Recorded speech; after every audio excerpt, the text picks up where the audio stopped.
Kita bergeser ke topik kedua, pemirsa. Ex-Ketua Pengadilan Negeri Surabaya Rudy Suparmono dituntut pidana 7 tahun penjara dalam kasus suap vonis bebas Ronald Tanur. Dalam tuntutannya, Jaksa Penuntut Umum Kejaksaan Agung meyakini Rudy terbukti secara sah dan meyakinkan bersalah melakukan tindak pidana korupsi dengan menerima suap dan gratifikasi dalam kasus vonis bebas Ronald Tanur.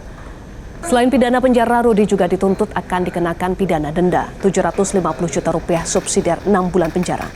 Dalam kasus ini, Rudy Suparmono didakwa menerima gratifikasi senilai $43.000 Singapura atau sekitar Rp548 juta dalam kasus vonis bebas Ronald Tanur terkait kematian Dini Sera Afrianti. Uang itu diterima Rudy dari pengacara Ronald, Lisa Rahmat.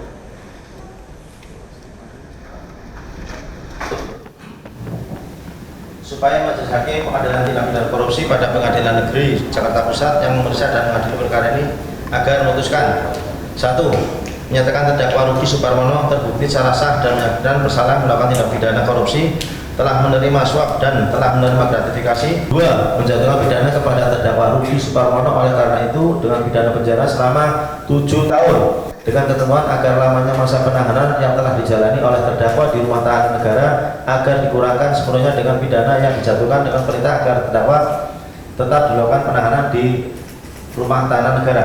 Sementara itu, Kejaksaan Agung memastikan kasus dugaan pencucian uang yang menjerat ex-pejabat Mahkamah Agung Zulfikar terkait dengan vonis bebas Ronald Tanur juga terus berjalan. Saat ini Kejagung masih terus mencari sumber yang memberikan dana suap Rp920 miliar. Ada yang dalam proses penyidikan, ada di antara itulah yang sedang diproses dalam proses penyidikan. Tapi penyidik yang lebih tahu tentang mana objek yang menjadi objek pemeriksaan. Jelajahi cara baru mendapatkan informasi. Download Metro TV Extend sekarang.